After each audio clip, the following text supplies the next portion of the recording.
जितनी तेजी से सुलोचना के हाथ चल रहे थे, उतनी ही तेजी से जुबान भी चल रही थी और अनुज वहीं कुर्सी पर बैठा केवल सुन रहा था। एक तो समस्या जैसी कोई समस्या नहीं, उस पर आपका यह बर्ताव, कैसे काम चलेगा माँ? बस इतनी सी बात है न कि चंदा मुँह फट है। उसके मुँह में जो आता है कह देती है, पर ये सब तो छोटी-छोटी बातें हैं माँ, आपको इन सब बातों को स्वीकार करना होगा। आज सुबह ही बहू फिर से सुलोचना से लड़ी थी। बात कोई बड़ी नहीं थी, बात कभी कोई बड़ी होती भी नहीं थी। बस यही छोटी-छोटी बातें ही होती थी और बहू उन्हें ज़बरदस्ती का मौका बना लेती थी। सुबह 8 बज चुके थे, चंदा अभी तक कमरे से बाहर नहीं निकली थी। सुलोचना ने जैसे ही दरवाज़ा खटखटाया, वो बुरी तरह भड़क गई। ये क्या अशिष्टता है माँ? क्यों? क्या अशिष्टता हो गई मुझसे? उनकी भौहें तन गई थी। रात 12 बजे तक मैं अपना प्रोजेक्ट तैयार कर रही थी और आपने मुझे उठा दिया। कम से कम धीरे से तो उठाती, सारा मूड चौपट कर दिया।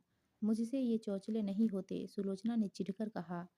ये चौचले नहीं, आधुनिक संस्कृति है माँ। सुबह उठने पर पहला बोल प्यार का ही होना चाहिए। अनुज ने भी पत्नी का पक्ष लिया तो सुलोचना और भड़क गई। हमारे ज़माने में बहुएँ मुँह अंधेरे ही उठ जाया करती थी। वो आपके ज़माने में होता था माँ, इस ज़माने में नहीं हो सकता। तू बहुत जुबान चला रहा है, भूल गया कि मैं तेरी माँ हूँ। अनुज के दफ्तर जाने के बाद सुलोचना ने कैलाश जी से कई बार बहू की शिकायत भी की थी। जवाब में वो एक बेबस सी गहरी सांस लेते और पूरी समस्या का मनोवैज्ञानिक विश्लेषण करते हुए उन्हें धीरज न खोने की सलाह देते। पुराने मूल्य टूट रहे हैं, नए बन रहे हैं, नई पीढ़ी इसी दोहरे अंधेरे से घिरी है। बेहतर यही है कि उनके साथ समान स्तर पर चला जाए। ज़्यादा रोक-टोक से विध्वंसक स्थिति पैदा हो सकती है। पति की इस कमज़ोर प्रतिक्रिया से उनकी आँखों से बेवस्ता के आँसू बहने लगे। वो समझ नहीं पा रही थी कि उनके लिए जो बातें बहुत बड़ी होती है, घर में सबके लिए छोटी क्यों हो जाती है। नाश्ते के टेबल पर बहू ने फिर नखरे दिखाने शुरू कर दिए। ये क्या नाश्ता है? पराठे? मुझे तो ब्रेकफास्ट में कॉर्नफ्लेक्स और फल खाने की आदत है। खाने से ज़्यादा मैं कैलोरीज और न्यूट्रिशन का ध्यान रखती हूँ, वरना शरीर भैंस की तरह थुल-थुल हो जाता है। पका-पकाया मिल रहा है तभी नखरे है, खुद पकाकर खाना पड़े तो पता चले। और ये थुल-थुल किसे कह रही है? कहीं इसका इशारा मेरी तरफ तो नहीं? सुलोचना की तीसरी इंद्री ने उन्हीं से प्रश्न किया। उठकर आदमकद दर्पण में उन्होंने अपने शरीर का मुआयना किया। कमर और बाहों पर हल्की सी चर्बी की परत दिखाई दी। पर अब उम्र भी तो हो गई है, उन्होंने खुद को दिलासा सा दिया। सास बन गई, साल 2 साल में दादी भी बन जाएगी। सास का उतरा चेहरा देखकर बहू ने सफाई देते हुए कहा, अम्मा, ये मैंने आपसे नहीं कहा था, मैं तो राजू से कह रही थी। इतने दिनों से खाना बना रहा है पर घी तेल पर जरा हाथ नहीं रोकता। इसे कुछ सिखाइए माँ। जैसा गँवार आया था वैसा ही है। ये एक गहन पीड़ा थी जिसका उद्गम पेट के गड्ढे में था। मन दुखी था। इस दुख में कई और दुख भी आकर मिले थे। दुनिया भर की चिंताएं, दिन प्रतिदिन आकर्षण खोता शरीर, प्रेम से विरक्त होते पति, दफ्तर की चिंताओं, जिंदगी की उलझनों में उलझे रात रात जागना, हफ्ते में 2-3 पैग लगाकर घोड़े बेचकर सो जाना। ऐसा लगता है जैसे शरीर के प्रति उसके मन में केवल मातृभाव ही था। सुलोचना को लगता जैसे इतनी धूप में वो अकेली रह गई है। आधी रात तक बहू बेटे के बेडरूम के बंद दरवाजे के दरींचों से खींचते मध्यम प्रकाश के बीच दो युवा स्वरों की खिलखिलाहट और चूड़ियों की खनखनाहट सुनकर उनका भी मन चाहता कि कुछ अटखेलियां हो, कुछ फिजूल की बातें हो, देर रात तक जागा जाए। मगर ये इच्छाएं अब एक तरफा थी। कभी कैलाश के चारों ओर बाहों का घेरा बनाकर पहल करने की कोशिश करती भी तो कैलाश के चेहरे पर झल्लाहट के लक्षण परिलक्षित हो उठते। ये क्या तरीका है? किसी मनोचिकित्सक को क्यों नहीं दिखाती? आगे से मेरा बिस्तर अलग कमरे में लगा दिया करो। दूसरे कमरे में बच्चे सो रहे हैं और तुम। उन्हें ग्लानि होने लगती अपनी दैहिक पर। अजब मूल्य है। आधुनिक समाज के युवा वर्ग को तो पूरी आज़ादी देता है, मगर वहीं युवा वर्ग अपने माता पिता की जरा सी भी शारीरिक अलहरता बर्दाश्त नहीं करना चाहता है। माता पिता आदर्श बने रहे, यह भूल जाए कि वे भी स्त्री पुरुष है। 4 बजे अनुज दफ्तर से लौट आया। सुलोचना का मन थोड़ा शांत हुआ। सोचा शायद माँ को मनाने आया है। बच्चे चाहे माफ़ी ना मांगे, अपनी गलती मान ले, उतना ही काफ़ी है। हर्षित मन से उन्होंने टेबल पर खाना सजा दिया। अब तक चंदा भी कमरे से बाहर निकल आई थी। आजकल उसका वर्क फ्रॉम होम चल रहा था। गरम रोटी सेक कर टेबल पर रखी ही थी कि फ़ोन की घंटी बजी। विदेश से चंदा की सहेली का फ़ोन था। सुलोचना उससे बात करने लगी। कैसी हो बेटा? कॉलेज कैसा चल रहा है? तुम चंदा और अनुज की शादी में क्यों नहीं आई? उफ़ माँ, चंदा टेबल से उठकर उनके पास आकर खड़ी हो गई। रिसीवर हाथ से ढकते हुए बोली, आपको क्या ज़रूरत है मेरी सहेलियों से बात करने की? तब तक फ़ोन कट गया। ये लीजिए फ़ोन भी कट गया। सारा दिन आप फ़ोन पर बात करती रहती हैं, कम से कम मेरी सहेलियों से तो मुझे बातें करने दिया कीजिए, चंदा ने झल्लाकर कहा। घर में भी मेरी सहेलियाँ आती हैं तो आप उन्हीं से चिपक जाती हैं।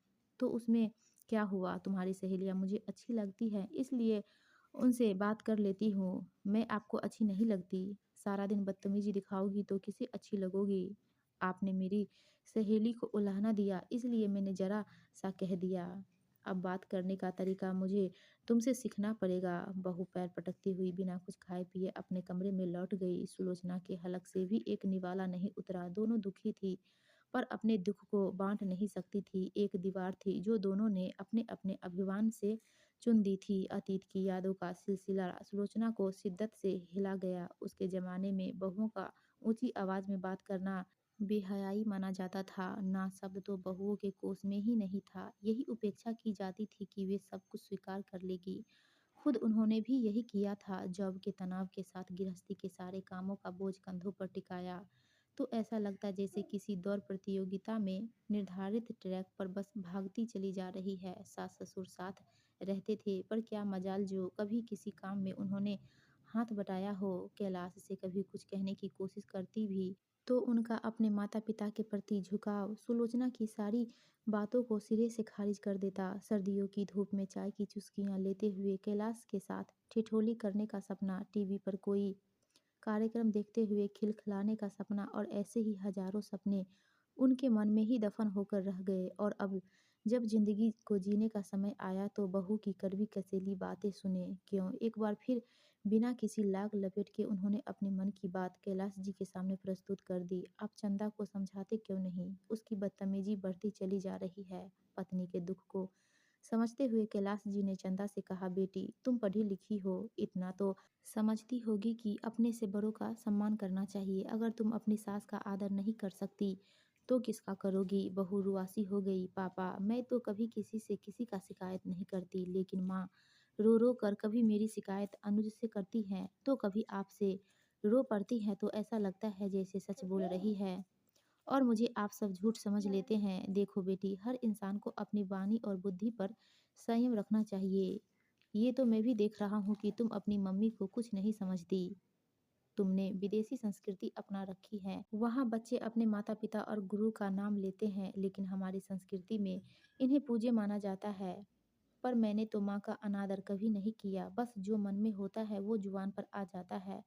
चंदा का चेहरा देखकर कैलाश को अब पूरी घटना मालूमी लगने लगी, जिसे अकारण सुलोचना दे बैठी थी। उसका गुस्सा अब धीरे धीरे पत्नी की तरफ मुड़ने लगा। सुलोचना अपने जमाने से आगे बढ़ना ही नहीं चाहती, जरा सा लचीलापन नहीं। नए जमाने की लड़की है चंदा, सास की परछाई बनकर उसके पीछे पीछे तो चल नहीं सकती। उस रात सुलोचना बिस्तर पर करवटें बदलती रही। नींद आंखों से कोसों दूर थी। उधर कैलाश जी भी किसी निष्कर्ष पर पहुंचने में असमर्थ थे। न तो पत्नी को दबा सकते थे, न ही बहू को। फिर भी पत्नी को समझाना अनिवार्य था। देखो सुलोचना, बोलने से पहले उन्होंने अपने स्वर को संयत किया, क्योंकि जानते थे यदि आवेश में कुछ कहा तो सुलोचना रो रो कर सारी रात गुजार देगी, न खुद सोएगी न सोने देगी। हमें यह समझना होगा कि यह एक नई पीढ़ी है। कुछ पुराने मूल्य हमारे पास है, कुछ नए मूल्य इनके पास है। हमें इन दोनों के बीच संतुलन स्थापित करना होगा। समझ पैदा करनी होगी। कैसे? सुलोचना पसोपेश में थी। जब तुम कहते हो तो दूसरा पहलू दिखता है, वरना मुझे लगता है जी तोड़ मेहनत से मैंने जो उपलब्धियां हासिल की है वो मुट्ठी में बंद रेत की तरह फिसलती जा रही है और मैं कुछ नहीं कर पा रही हूँ। ऐसा क्यों सोचती हो? कैलाश जी का हृदय करुण से भर गया। सुलोचना को उन्होंने बाहों में भरकर उनके माथे पर चुम्बन अंकित कर दिया। यकायक बच्ची बनी सुलोचना अपने पति से लिपट गई। उनके गुमसुम मन का संताप बिलाप पति की स्नेह उष्मा से तिरोहित हो गया। इसी चीज की कमी तो खटकती है जीवन में, कोई स्पर्श, कोई प्रेम की बात। इसी इंतजार में उनकी न जाने कितनी रातें वीराने में लुटी थी। औरतों का मिजाज इसलिए भी कड़वा हो जाता है क्योंकि वो अपने भीतर की युवती को भुला नहीं पाती। यह उनका अभिमान है। देह ढल जाती है मगर यह अभिमान नहीं ढलता। अगर पति उन्हें थोड़ा सा एहसास कराते रहें कि उनकी नज़रों में वो सबसे पहले प्रेमिका है, फिर पत्नी, फिर किसी की माँ और सास, तो ये संतुलन कभी न बिगड़े, मगर पति उसे दायित्वों का बोझ देकर प्रेमिका से अलग कर देता है। चांद पैरों पर चढ़ता-चढ़ता खिड़की के सामने आ गया था। चांदनी पैरों से छनती सैया पर आ रही थी। उस उजाले में सुलोचना का मुंह दमक रहा था। उनकी आँखों में न आँसू थे, न थकान और न ही निराशा। उनकी जगह थी एक चमक, वासना का वो पवित्र आलोक जो कलुषित मन से नहीं, शरीर के गहन स्रोतों से निकलता है। कैलाश जी ने भी महसूस किया कि खुशी की पूर्णता दैहिक होने में है।